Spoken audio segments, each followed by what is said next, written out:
Virgil Texas joins me. He is one of the hosts of Chapo Trap House. He's got a new book out, The Chapo Guide to the Revolution, a manifesto against logic, facts, and reason.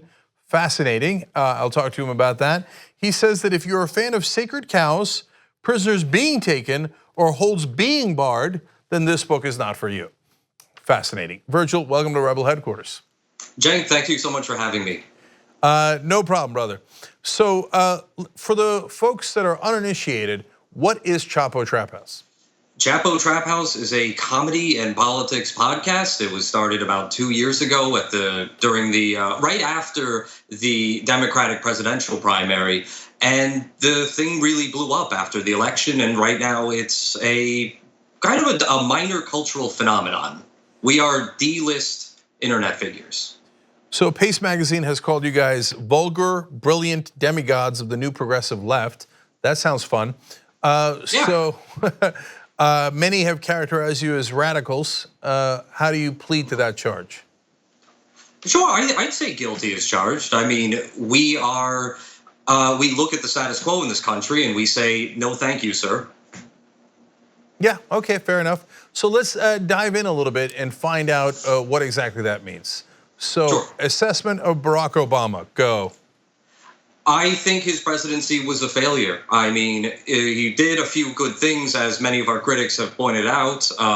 Nominating Sonia Sotomayor to the Supreme Court was a great success. But otherwise, he came into office with this opportunity to be a transformational figure on the level of the New Deal or the Great Society, right? He comes into office with a staggeringly high approval rating, filibuster-proof majority in the Senate, massive majority in the United States House, and a spiraling unemployment rate. Dow Jones craters to something like 3,000 in his first few months in office. And he follows up with that by putting Tim Geithner in his cabinet, putting Hillary Clinton in his cabinet, putting Gates in his cabinet, by arbitrarily limiting his stimulus package that's supposed to save the freaking economy to, what was it, $700 billion, most of which were tax cuts. If you look into the bill and you look at what actual pork spending is in there, it's less than $100 billion.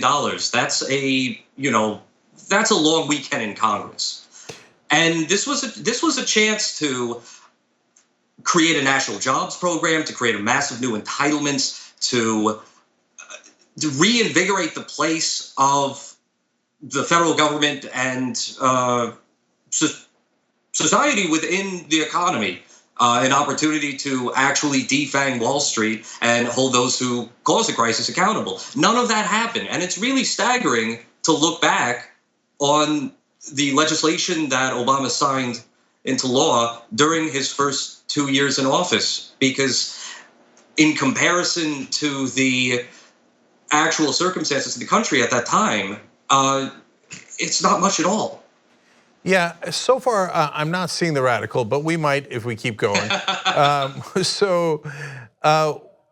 there any good Republicans? No, of course not. No, the idea is laughable. Well, there, I just laughed. So now, look, Virgil, of course, what a lot of people would say, I'm not sure that I'm among them, but they say, well, no, the Republicans just have a different ideology than you do. That doesn't mean they have bad intent or that they're bad people. Yeah, well, what if it's an evil ideology? Then if you believe in it and you act based on those principles, you're an evil person, QED. Okay, so why do you think it's an evil ideology? For one, it's an idea.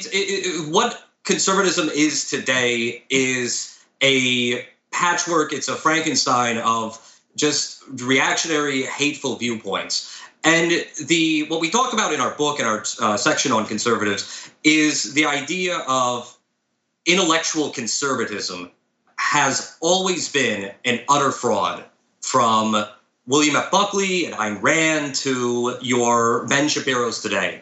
And frankly, one of the benefits of the Trump administration is he gives the game away. He lays it bare. He shows you the utter evil intent of modern day conservatism. He simply doesn't speak in the language that liberals and centrists and various beltway apparatchiks can abide by.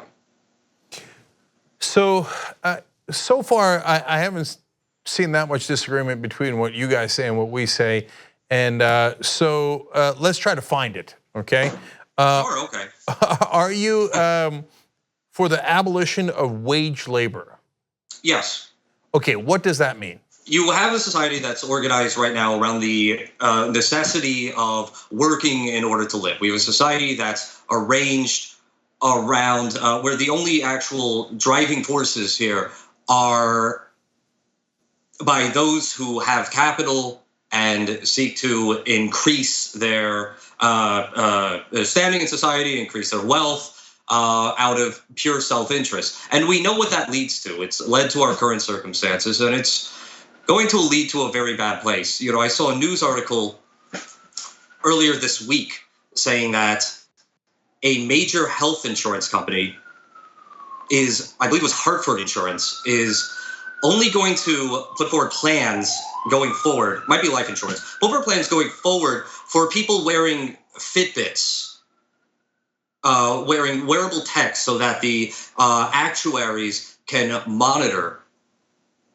their vital signs at all times. As our technology's improved, the technological developments of the past few years have really just led to this point where the forces of capital and big business and society can far more efficiently put a dollar sign on every single human being, not just in this country, but frankly on the planet. And what the abolition of the wage system means is, well, for one, I believe in the abolition of capital and currency, which necessitates the abolition of the wage system, but rather a society that is, for lack of a better word, a communist society, a society where our inputs, our work goes toward the benefit of society, that the profits, so to speak, if we're using that terminology, is shared equally and based on human needs. Okay. I don't consider that to be a radical proposition. Do you? Yeah, I do actually. So, we have found it. We have found our disagreement. Okay, and it is significant actually. So, look, when you say the American companies track us way too much, 100% agreed. Now, you know, I don't know. Sure you've seen it. Some companies are now trying to implant chips inside of people. They say, oh no, it'll help them get stuff out of the vending machine. So will change. So I don't think we need chips inside the body to do that. And this system is run amok, and it's unfettered capitalism that is destructive. But going to non-currency, non-wages, not buying it. So I mean, that's fair. But you know, I mean, is there something that's morally just about the compulsion to work based solely on the circumstances of your birth? Because I don't particularly think there is. Well, I mean, it's a sad day for all of us, but we have to. Otherwise, nothing will work. Literally. Like, I don't want to work. A lot of people don't want to work. You know, people think I'm a workaholic. No, I'd rather not work. But the thing is, a lot of people do enjoy working. They do find fulfillment in contributing to society. And in my mind, I would like to see a society where you are encouraged to work not for the benefit of someone over you and improving their profit margin, and not solely because if you don't, society has dictated that you will die, but rather for the satisfaction that what you're doing is socially valuable and that benefits other people. Yeah, look, that's okay. Good. I'm heartened to find out that that we do have some disagreements. Good, smart, honest people can have those, and yeah, I believe that that's not how humans work. Humans are both cooperative in wonderful ways, and we're social animals, but also competitive and quite vicious at times. And so, doesn't that redound to nihilism then, to say that humans will always be as venal as they are in this society? Therefore, any attempt to reconstruct society or redefine the terms of it, or even appeal to people's better nature, is futile. No, I believe in changing this system, and I believe in changing it in a way that responds to incentives and disincentives. And so, for example, corporations don't have to have their only motive be maximizing profit. There are many other ways to structure corporations. Labor could be part of the board. They could be told to care about other stakeholders, including citizens. And I think that that makes a lot of sense. But I think that if you ignore what I consider to be fundamental human nature, you're going to run into problems of incentives and disincentives. I'm happy to agree to disagree on that point. And of course, I agree that right now, under our current circumstances, you mentioned corporations could be told to have other priorities. Told, you mean told or mandated?